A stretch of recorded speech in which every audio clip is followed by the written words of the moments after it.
why don't we jump straight into the presentation? As I said, lots to cover today. I am Dr. Joseph Barber. I'm the Director of Graduate Career Initiatives here at Penn's Career Services, overseeing the two graduate teams, very familiar with the trials and tribulations of applying for faculty positions and the changing sort of landscape of what that, what academia looks like in terms of opportunities to be a faculty member or other types of roles that are adjacent to that. As I mentioned, this is part of the Faculty Job Search Prep Camp week.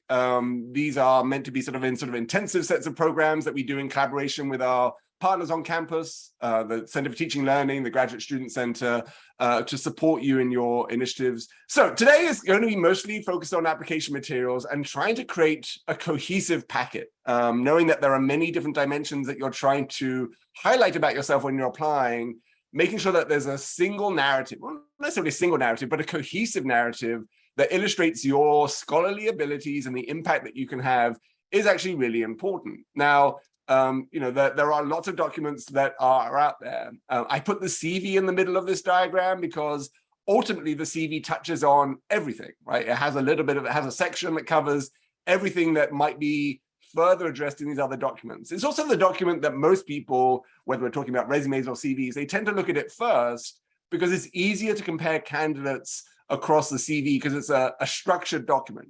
Everyone has the same sections. You can see publications, you can see presentations, you can see who your advisor is. Everything is very clear to see. It doesn't make it a very interesting document. The CV is one of the least interesting documents out there in terms of the application materials because there is no narrative built into it. It's not really telling your story, it's just listing things that have happened. And so you have to work hard to make sure that it's working on your behalf to get your narrative out there. All these other documents that sort of speak to, that we're going to touch on, pull from and give back to the CV, right? So they do interplay, they're not separate. You should not see these as just distinct documents that have no overlap with one another. Now, when I ask about challenging documents, cover letters was one that sort of popped up fairly frequently. That's because it is an unstructured document. It doesn't really follow any particular genre. It can look different. I've seen cover letters for people applying for faculty roles in the humanities be 3 pages long, which feels overwhelming. But sometimes that's what the faculty search committee are looking for. I've seen cover letters be 1 page, right? So there's a lot of variability there, and a lot of opportunities to sort of be more narrative in the way that you're presenting yourself. And we'll talk about how this document can, or sort of the role it plays and how it can intersect with these other documents moving forward. Now, if you look at a job description, you'll see that sometimes there are other things that they ask from you. If you're applying to a faith-oriented institution, they may ask for a statement of faith for you to align with their own belief system. You may be asked for a writing sample. It could be a dissertation chapter, it could be an abstract, it could be something separate along with that. And then you'll be asked for references. Either you'll be asked to have letters sent, or you'll be asked for a list of references, the contact information for your references to be sent. And so that can sometimes be a standalone document. Sometimes you can just add that to the end of your CV. Sometimes you can do a bit of both to get that out there. So again, as I mentioned yesterday, every time I see a job description, there seems to be sort of slightly different variations of all these documents being asked for. So you do have to be a little bit flexible as you're moving through that. I also asked this question yesterday, which of these documents would you prioritize in terms of customizing? In the STEM panel discussion yesterday, one of our panelists said that he applied for lots of jobs because he didn't really change any of his documents. And so it took him about 10 minutes to apply for a job because you just change a couple of things and off it goes. My general advice is that each of these can be customized because each job description is subtly different. They highlight different things that they're looking for.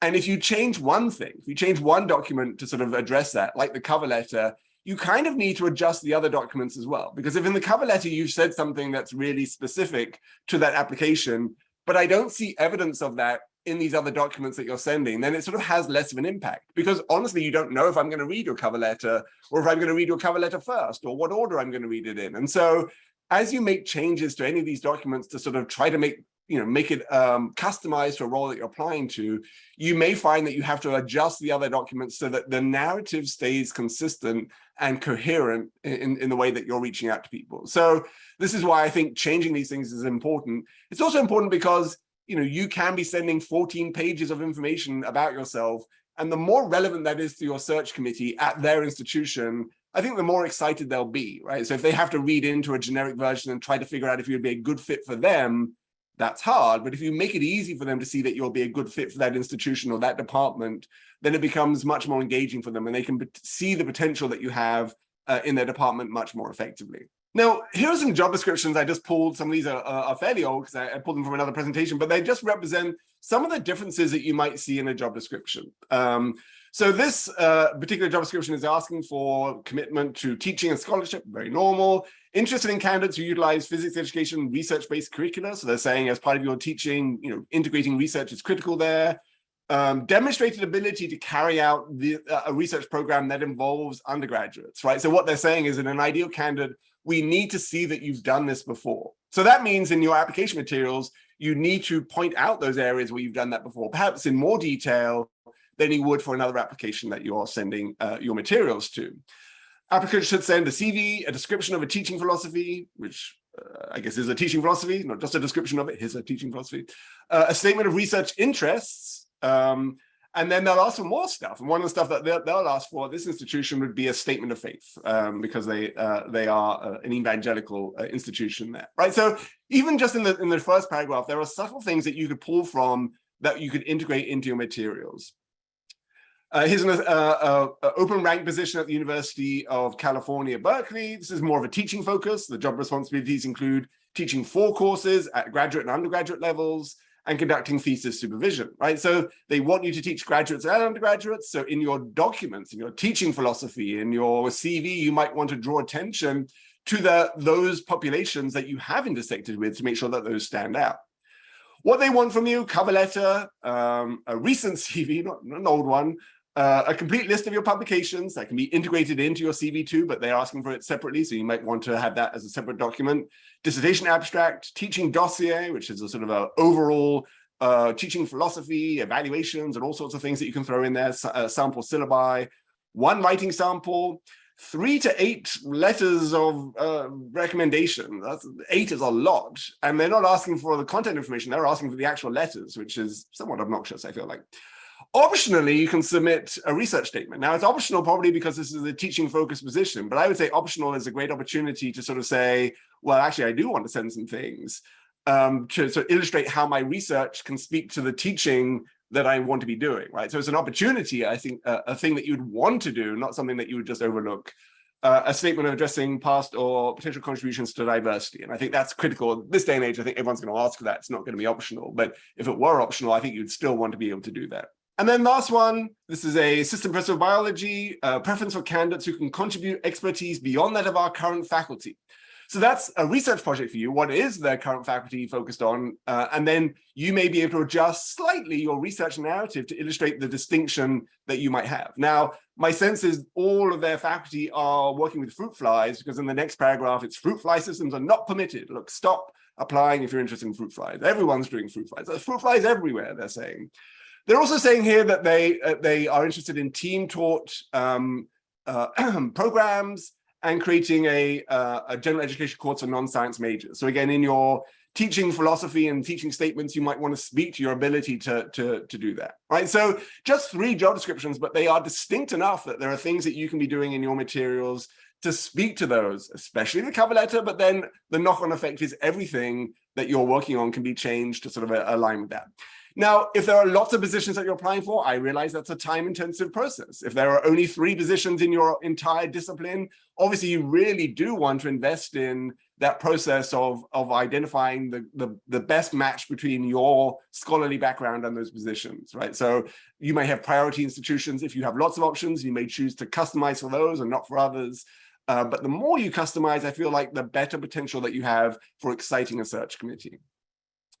So then here's sort of our general overview of these documents, right? The CV is a catch-all for everything, but it is going to be an area where you focus on publications, on funding, on who your advisor is, and what your research focus is. And you do get to prioritize the CV based on the type of application that you'll go, your type of institution that you're applying to.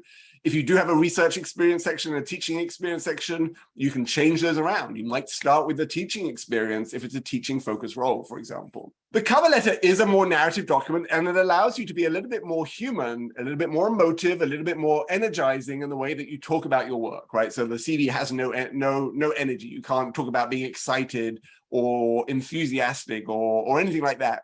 But in the cover letter, because it's a more narrative document, you can bring that energy. Now, sometimes people stray towards a little bit more of a formal document. Given my aforementioned research program, aforementioned isn't a word that I tend to use in a regular basis. I understand that it can be used formally, but don't go too formal, right? Because you want there to be an energy and a sort of inherent passion to the work that you're doing. So that would be my suggestion. But it's also a document, the cover letter, where you're trying to convince them why this institution, right? Well, and that sort of comes at the end of the cover letter, and we'll touch on that. Teaching statement, in many cases, the best thing about the teaching statement is an opportunity for you not just to be philosophical. My teaching philosophy is that we should do this, but to give examples of how you've done that in the work that you've done, or give examples of even how you've seen it, even if you haven't taught, how you've seen it or how you've experienced it, right? Those examples make the philosophy come to life, and that's where I put my focus there. Integrating diversity and inclusive teaching practices into your teaching philosophy obviously is an important aspect there. Your research statement, we'll talk about how fundamentally it's going to illustrate why your research is publishable and why your research is fundable. Those are the sort of the key questions that you're getting across. Again, you can highlight how your DEI mindset can be integrated into your own research. The research statement really does need to make the search committee confident that you have a plan for the next 10 years for a tenure track position. So short-term goals and longer-term goals that are there. And then diversity statements, you can look at the institution to see what their priorities are, and you can almost create a diversity statement that brings part of you into the equation, but also aligns that with what they say about their goals for diversity. So I'm not going to give you sort of insight, or I'm not going to give you descriptions of how to put together each of these documents. What my goal is to sort of say, how do these documents connect, and how can you use them differently to say the same thing? Now, in some job descriptions, they're not going to ask for all of those. In fact, they're only going to ask for a couple of things in some job descriptions, a CV and a cover letter. What that means is that your cover letter really has to work much harder to touch on some of the things that you would have normally expanded on in these other documents. It is not a good practice to send things that are not asked for. So if they ask for a CV and a cover letter and you say, but here's my teaching statement as well, that's not going to be the best practice, because they may not be able to read it based on their HR practices. They may not want it. And also it's kind of annoying when people send you things that you didn't ask for. So the cover letter can expand to touch on teaching and research and academic service where those things do not have other documents that you're sending. And it can shrink slightly when you have those other documents, because a lot of the richness of your teaching and research is going to be expanded on in those other documents. So this is just a sort of acknowledging the fact that every institution is going to ask for something different. Sometimes they're going to ask for very specific things, a 2-page research interest. Now, if you have a 3-page version, you're going to have to change it to abide by their rules. But I just wanted to give you sort of an overview of some of those areas to think about. If you're working on your document, some of you have all of them set up right now tweaking them, others of you may be starting. This is the order that I would take to put them together. And it's sort of done in a sort of a thoughtful way, right? So I would start with, in many cases, the job description, because that's going to give you the framework for what you're trying to focus on in your materials. Then I would look to your CV. The CV should be something that you're keeping up to date with, new presentations and other things that you're doing. So the more you keep it up to date, day to day, the easier it is to do this. But then craft and prioritize that CV based on the job description. Because you're either interested in research specifically or teaching specifically, or a combination of both, it's those research and teaching documents I think that you want to work on next. And this will give you certainty that you have a clear plan in moving forward for your research, or a clear philosophy about your teaching. Because the diversity statement pulls from research and teaching and the service that you've done, service is mentioned in the CV, I think the diversity statement can come next in the step. Obviously, you can choose, you can do this any way you like, but this is the way that I would frame it, because you want that diversity statement to be pulling from those other documents that you've really been focusing on.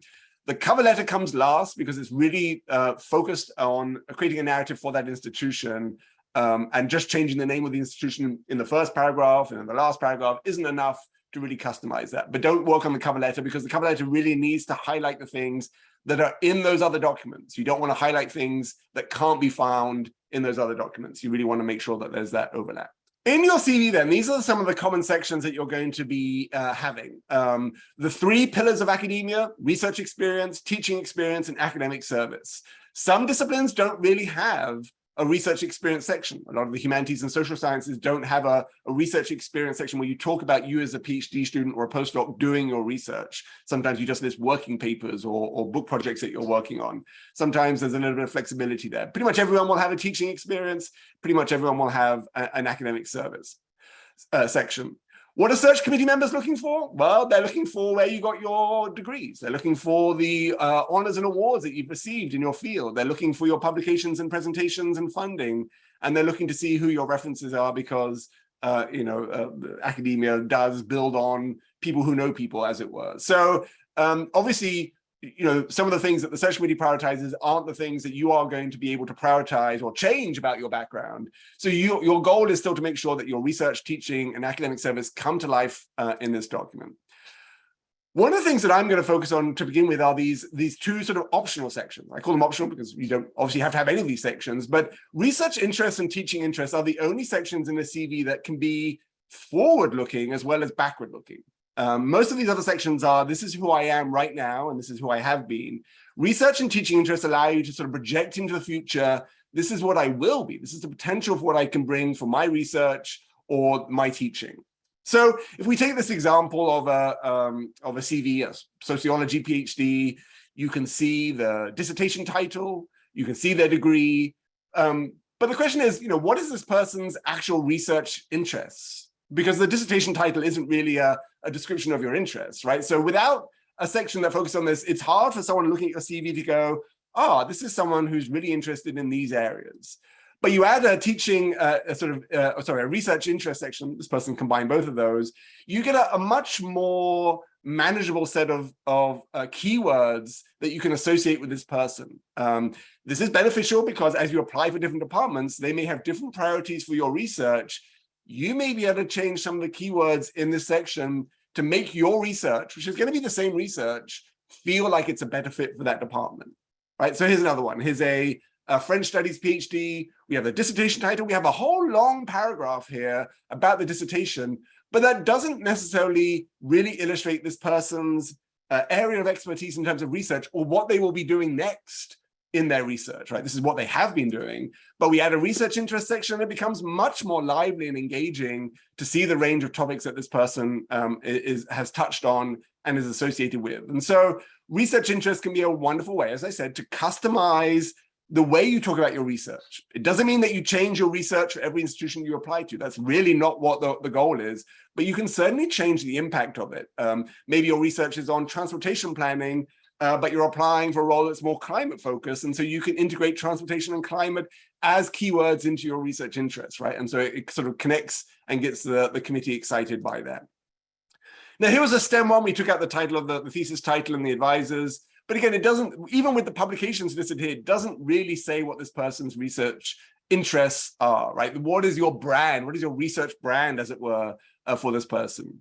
Now, this section in the CV can look different ways. It can be a section that is more sort of narrative, a paragraph, as it were. It can be keywords that are just associated with some of the topics that you're interested in. There's definitely no right or wrong way to do this. But it's an opportunity for you to sort of think about where you have been, but also where your research is going to take you next, right? So across different disciplines, these are just examples of what that could look like. It's about your scholarly brand, right? What do you want? What type of research do you want to be associated with you? So the research interests, as I said, can look to the future. They can help you tailor. They're not going to go into any more detail about what that future research is going to look like. There's no section in the CV that says my future research or that breaks down your future research, right? That's where your research statement and whatever that document is asked for is going to be. That's where you're going to break out your short-term goals for your future research. That's where you're going to break out your longer-term questions that you're going to be asking. So that's going to be the meat of your research. In the cover letter, you certainly want to summarize where the type of research you are now and what that future research is going to look like. You need to make sort of a very clear statement about my future research will address. but you're not going to go into too much detail about what that will actually look like in the cover letter, especially if they've asked for a research statement. So again, this is me sort of taking the CV and then saying, well, where else are you talking about these different areas, right? So the cover letter and the research statement are going to be areas where you expand on those research interests from the CV. In terms of teaching interests, again, you can do similar things that you have taught.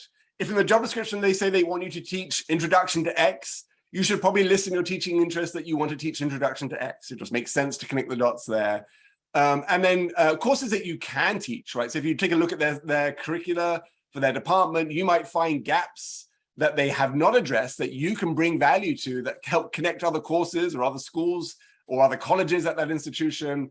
Those are things that you can mention as part of your interest. And you could highlight the applicability of this to undergraduates or graduates. We saw that, in that previous job description, they wanted a bit of both. So these teaching interests could be another way of really highlighting what you bring to the role. So if I know that there are 4 courses, I'm hiring the search committee, and I know that there are 4 courses that we need this person to teach, and they say that they have an interest in teaching those courses, to me, that's a positive, right? So teaching interests, again, great for the CV. The future courses that you're going to be teaching can be mentioned in the CV, but maybe expanded on in the cover letter, because that's a great place to highlight that you do have this value-added aspect to your teaching. Also expanded on in the teaching philosophy, where you might talk about not just what those courses are, but how you're going to integrate your philosophy into those courses, right? So that might be its own paragraph in the teaching philosophy as well.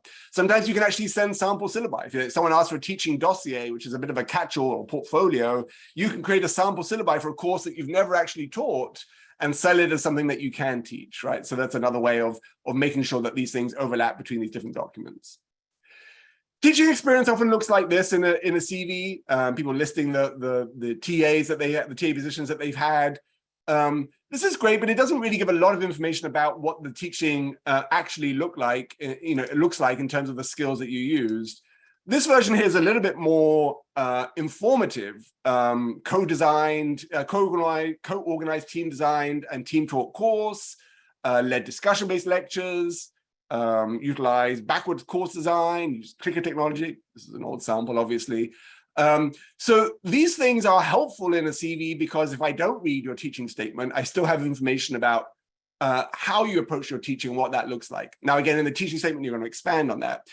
So the who, how many, how, and what are things that I think can be going into a CV. Who you taught, graduates, undergraduates, majors, non-majors, how many, 400, how, right? So the approaches that you took, online, in person, dynamic, interactive, flipped classroom.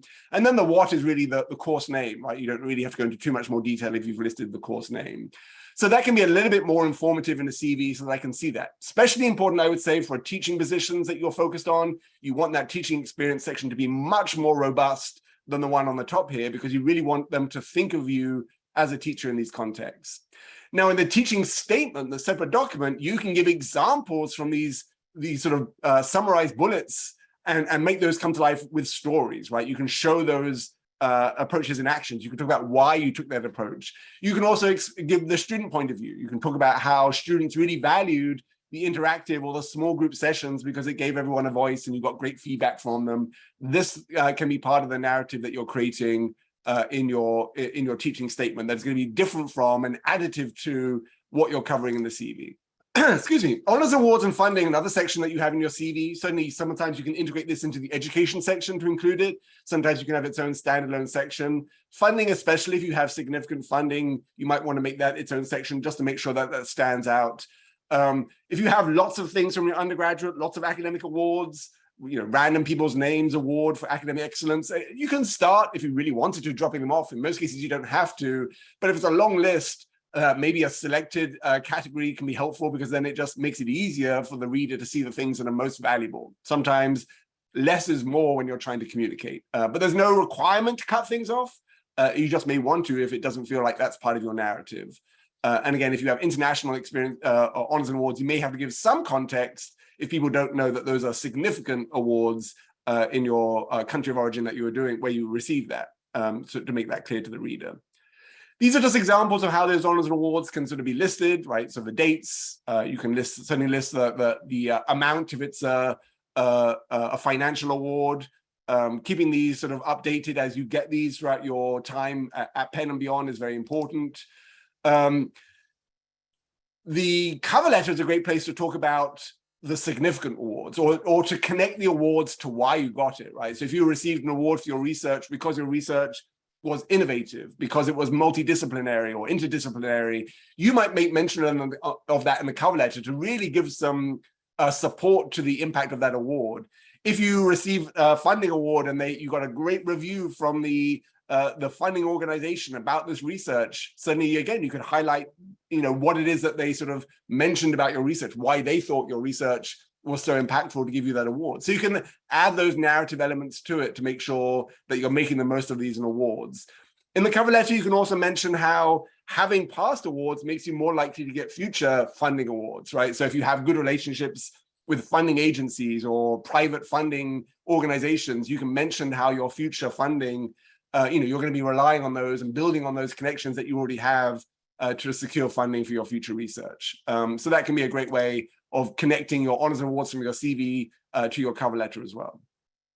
Funding is also going to be touched on in the research statement, right? So you're going to make sure that you talk about what future funding paths there might exist for you, and you might even create a timeline for what you apply for and who you apply for. It doesn't mean that you're going to get those things, doesn't mean that you'll actually apply for those things, but it does demonstrate to the search committee that you are giving some thought to your future funding.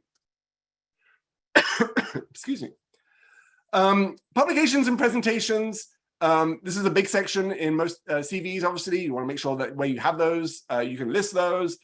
Some disciplines have a working paper section. This is the research that you're doing now. It sort of stands in place of a research experience section that you often see in STEM CVs. You can certainly talk about works in progress, no matter what disciplines you are, making sure that you're really prioritizing those that are significantly in progress, not just things that you're just starting necessarily, because anything that you put in your document, someone might ask you about in an interview, and you want to make sure that you have substance behind that. Now, you can subdivide these in a CV. You can talk about, different categories of publications and presentations. And if people are writing about your research, you can have a media coverage too that sort of illustrates the impact of your work beyond just what you say about it. So that can be a good section too. Now, these are great, publications are the currency of how search committees often look for faculty. This is just an example of what a publication section could look like in terms of here's a book in progress and here's some peer-reviewed articles. You can also give a lift to your publications by integrating them into different parts of the CV as well. So especially if you do have a research experience section, you may have a long list of publications, a long list of presentations, or just a list, doesn't have to be long. You can then make mention of those in the research experience section, right? You can have a bullet point that basically is presented research at 5 national conferences, or you can say that you are first author of 4 papers, or first author of 1 paper, or that you're a collaborative author on any papers. But you're giving life then to these publications in 2 sections, in the publications list and in the research experience, which doubles up on the impact of your publications, right? You mentioned it twice, it can have sort of twice the impact on the reader. So again, just making sure that there's cohesiveness in your document. You're not just listing them in the publications list, you're mentioning the research experience, and then you can highlight them in the cover letter, right? In the first paragraph, you're giving your introduction. I'm a PhD in this. I have, 5 publications, 2 in preparation or 2 in press. You can really make sure that you're giving clear takeaways about your publications in your cover letter. In your research statement, as you talk about your research, you're going to want to connect your specific research to those publications as you go through the, my current research section. You may even want to have a sort of a publications list at the end of the research, the research statement, just to highlight all those things that you've mentioned in the research statement as well. So again, covering these in multiple documents to make sure that you're really getting the impact across. We're talking about research, so we'll jump over to the research statement side of things. So the research statement is called different things. Sometimes they do ask for 1 page, sometimes they ask for no pages. You sort of have to adapt your narrative to whatever they're asking for. But ultimately, it's going to cover these 3 things: what you've done, what you're doing right now, and what you will be doing at this institution if it's a research-focused role that you're applying to. And in this, what you will be doing, some of the things to be thinking about, these aren't all the things that you have to think about, just some, and you don't have to include all of these things, but just some to be thinking about, is how your research is collaborative, how it supports teaching, how it engages in conversations about DEI in terms of the research that you're doing, how it can have impacts to the institution's ability to get funding, how media like it, lots of different ways that you can focus on the research that you will be doing, including how your research is going to be taking advantage of what's available at that institution that you're applying to. What resources do they have that will support your specific research in terms of that future research? So that future research is going to be about 50% of the research document that you're going to be writing, because that's most important to your search committee, right? What you've done is great. What you will be doing is what will, in a tenure track role, take you through the next steps. These are the questions that you need to answer. And they're hard for us at Career Services to tell you what the answer to these questions are. This is really a conversation that you have with your advisor, your PI, with your peers in your lab or in your department. And then ultimately what you need to do from that is to make a very clear statement in your cover letter about why your future research is fundable and publishable, right? You don't need to say my research is publishable because, but you need to be able to say something along the lines of this research is impactful because, right? So you need to be able to articulate the value of this research. And obviously this is going to be expanded on. The statement in the cover letter is echoed by the larger narrative in the research statement itself. But trying to get to the answer to these questions, it's an ongoing process. It's hard, not going to be an easy one, but it is fundamental to you demonstrating that you have a research plan moving forward. Now, in a research statement, oftentimes when I read statements, the first sentence says something on the lines of, in my research, I have done this, right? Which is, I think it's fine, it's to the point, but especially for someone who's not in your field, as someone who's reading your documents and giving you feedback, I like, in many cases, sort of some context to the research. In what sort of area is your research situated? Why is this an important topic in general terms? This is going to be something to think about as you apply for different types of institutions. Sometimes you're applying to a department where everyone is like you in terms of their discipline. Sometimes there may be only one person who understands your field and a whole bunch of people in adjacent fields who have less impact or less understanding of your research. So starting off with some context, I think, is going to be important to make sure that everyone can understand and appreciate the research that you're going to be talking about, right? So just making sure that you don't jump people into the deep end of your research and they're like, I don't know where I am. Some context to get people started is going to be as helpful. And then these are just suggestions for different things to touch on as you're talking about your research and the impact of that. But in an opening sort of paragraph on a research statement covering what, the impact of your research area, how you've contributed to that, and where you're going next is a nice overview. Then you can sort of walk through the past, current, and future research sections itself. We talked about this earlier in terms of, do you have to talk about research you did as an undergraduate? And I would say, well, if it's directly connected to your future research, then you might want to spend a little bit more time on it. But if it's not, and you've moved on from that, and what you're doing as a PhD or postdoc is really where you are, then the past research can sort of be a very small section, or you can just have a sort of a past and current research section and just really sort of situate yourself in where you are right now. It depends on the narrative that you're creating about your future research. But the search committee is most interested in the version of you that is closest to being a faculty member, right? A PhD student or a postdoc.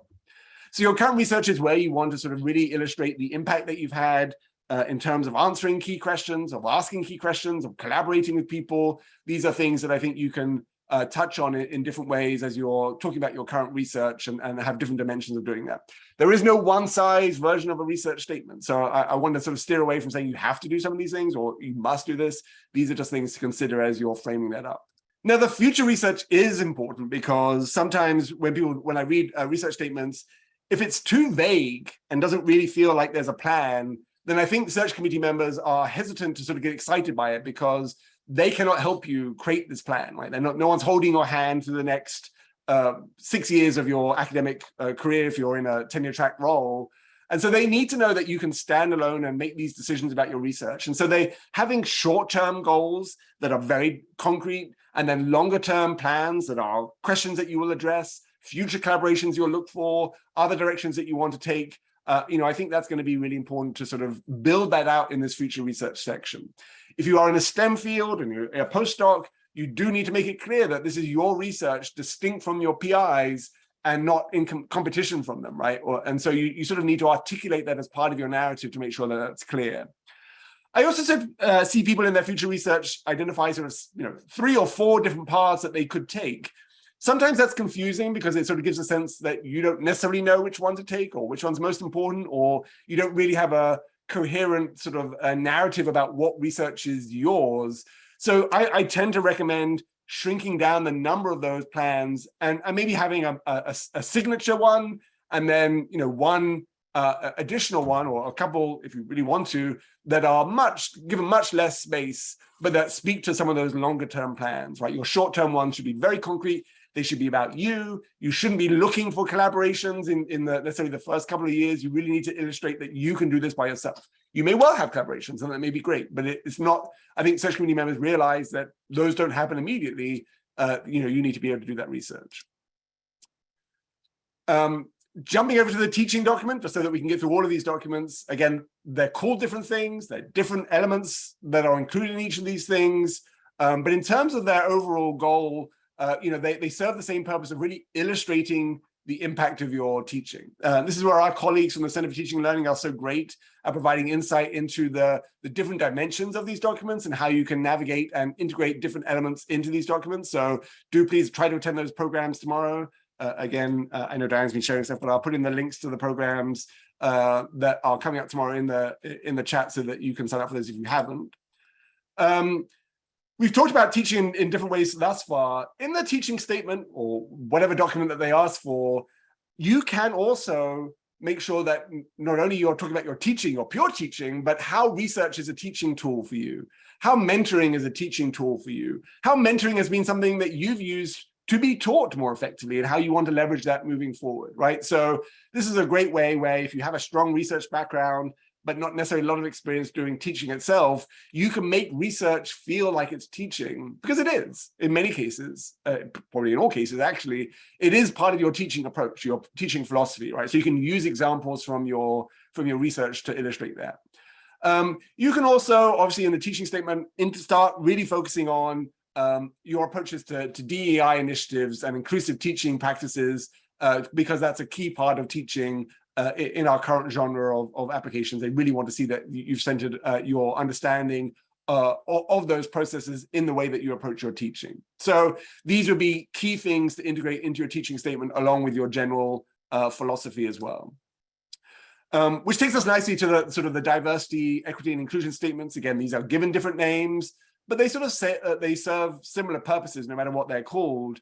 The one that I flagged here sort of illustrates the idea that what is, I think, key about the diversity statement is it should illustrate DEI as you think about your research, your teaching, and your service, right? So you can use those three pillars to illustrate how you perceive and how you act on these concepts in the work that you're doing, right? So if you're looking for some structure to a diversity statement, say, well, how can I talk about it in terms of my research? How can I talk it in terms of my teaching? How can I talk about it in terms of my service? And that will give you slightly more, I think, structure to these documents.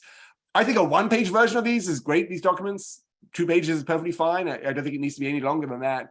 And I also, like the idea of looking to see what an institution's initiatives are and framing your perspectives about DEI in relation to what they say about themselves at their institution or in that department, right? So reflecting on your approaches to diversity, equity, and inclusion through the lens of the things that they are doing at their institutions. That can be a great way of, again, bringing down your narrative to a more concrete platform in terms of what they are looking for. These are just some of the concepts that are out there. Some of the concepts that you can touch on as part of these documents. But I framed here in the red the things that again speak to the fact that these documents really pull from your teaching experience, really pull from your research experience, and the mentoring that you can do as part of that. So and mentoring can be what your research is in terms of how you're engaging with students. Mentoring is what you are also doing when you're doing academic service. So teaching, research, and service really are the foundation to some of these documents that are out there. So again, the CV is going to touch on some of those elements. The teaching and research statements are going to touch on some of those elements, and the diversity statement is going to sort of provide a nice overview of how all those things fit together, right? So teaching, service, and research, how diversity, equity, and inclusion connects all of those from your experiences and from your plans moving forward. So these documents do work differently in terms of what that looks like. And then the cover letter, we sort of wrap up well, maybe we have a couple more things after this, but the cover letter is that last document that really encapsulates all of these other things that are out there. So again, the goal of the cover letter is to make people more excited to read these other documents. So if I read the cover letter first, which you have no idea what a search committee does, if they read it at all, no one knows, but you write it as if it is one of the first documents that people are reading. If I'm reading a cover letter and there's information about teaching, I'm like, oh, this is really great, I'd love to read more, then I should go to a teaching statement and be able to get more, not just the same thing that you wrote in the cover letter, but an added layer onto that example that you gave. So this is why it's so important that the cover letter does speak to these other documents, because if I get excited about something I read there, and then I go to look for more information in these other documents and I don't find it, then it's a bit of a letdown. It's like, oh, well, I thought there'd be more information here. So the cover letter, adds on to what's in the CV, adds layers onto what's in the CV, but it provides a promo to these other documents that you're going to be highlighting. Some of the questions that you're trying to address in the cover letter. Why should we hire you, says the search committee? Why do you actually want to work at our institution? What's so good about us, they say, hoping that you say good things about them. Some of the concerns that people might be looking for in terms of figuring out if you're an ideal candidate to interview are some of these ones. You seem to be coming from a very different type of institution than we are. Why? Why are you interested in making this move? You come from research, you want to do teaching. Why? You've never taught our type of students before. Why are you interested? And you have no connection with us or our state from your background. What on earth makes you want to move here, right? And so you don't necessarily have to answer all of these directly, as it were, but you do need to have a narrative that sort of allays their concerns, because if you allay their concerns directly, they're going to be much more focused then on the content of your documents and what it is that you can bring, as opposed to in the back of their mind saying, well, I'm not sure this person is going to be a good fit here. But if you can say, I'm really excited about this opportunity because, and really get that out there, then I think you can make sure that they are much more focused then on the value that you bring. So just walking through quickly the different elements of the cover letter, introductions and the summary in that first paragraph, really sort of solidify the main takeaways that you want for people to have, especially if it's a 2-page, 3-page cover letter. You want your first paragraph to sort of have most of the information that the reader wants in case they don't get through the rest of the document. If there are elements of the job description that are really unique to that job description, that opening paragraph is probably a great way to illustrate that you know that. The body of the cover letter, you get to prioritize that based on, again, whether it's a teaching focus or research focused institution, whether you want to prioritize my research has addressed this, as opposed to, my research is a great vehicle for my teaching approaches, and let me tell you about my teaching, right? So you can move around the structure. You don't always have to start off with your research, especially for a teaching position. And then the final paragraph is sort of where you address why this institution, right? So you really convince them that you have scholarly impact and ability, a great research background, great teaching background. That's the sort of the main body of the letter. And then the last paragraph is why. Why do you want this institution? What are you going to gain as a faculty member from having this role there? Especially important, I think, for visiting assistant professor roles, where you're really trying to demonstrate that you understand the value of the role. You understand that it's not a full-time role, but you're excited nevertheless to use this as a stepping stone to the next role that you might have. In most cases, the opening paragraph, you're going to say, I'm applying for the position of X, because they may have multiple positions, right? And so you just want to make sure that you're being very clear. You want to sort of name drop strategically. If you have an advisor or a PI who is significant in your field, who think that might be helpful to you, opening paragraph is a great way of name dropping them. Strategically name dropping is a perfectly good approach to take. This is where you might highlight sort of key impacts about you. If you have funding that you're bringing with you, if you have a very strong publication background, if you have evidence of innovative research, you might just make mention of that in that opening paragraph just to make that impact clear. In the main body of the paragraphs, again, there can be 4 sort of paragraphs, as it were: your teaching, your research, your service, and sort of, well, I guess the research could be current and future research, broken in that way. The order of that is up to you. How much you spend talking about those things is sort of up to you. But you kind of do want to make sure that they're bridged together, right? The different paragraphs. You don't want the teaching to be very distinct from the research, and now you're like, well, now let's talk about research, and it sort of creates this sort of very staccato effect in terms of how the information is getting across. Think about bridging statements that allow you to say, in addition to my classroom teaching, I see my research as another way of doing great teaching, right? So you can, even as you start talking about a different topic like research, you can leverage the cohesive themes of your research, of your DEI approaches, of your teaching philosophy, to touch on each of those and connect those paragraphs together. We talked about research in more detail for the research statement. Again, in the cover letter, you want a nice, clear statement of the impact of your research and how you've done it and the publications that might be associated with it. You also then want to transition to the impact of your research, the sort of the so what of your research, so that then you can make a strong argument about why your future research is going to be important too, how you're going to build on this past research to have effective future research moving forward. The teaching paragraph in the cover letter, you may have a teaching philosophy that is extensive, but you can sort of boil it down to a couple of key points, right? My teaching philosophy centers around X and Y. And then you can give a sort of a short example of what that looks like in the cover letter, because that's going to be expanded on the other document moving forward. So again, really practicing taking your research, your future research, and your teaching philosophy and boiling them down into very impactful statements about why this is important and why it's impactful to your field. That's great practice to have as you'll try to create these documents, to have that sort of concise approach. And then the conclusion of the cover letter, again, is understanding what it is about that institution that is exciting to you, right? Maybe it is resources that they have. Maybe their faculty has such a diversity of areas that you could see future collaborations as you, focus on your own research. Beyond the first 3 years, you might see great opportunities to collaborate with people moving forward there. So there are lots of reasons why it's sort of an institution can be valuable to you. People ask the question all the time whether they should name drop faculty, who might be there. I could foresee a collaboration with Professor so-and-so.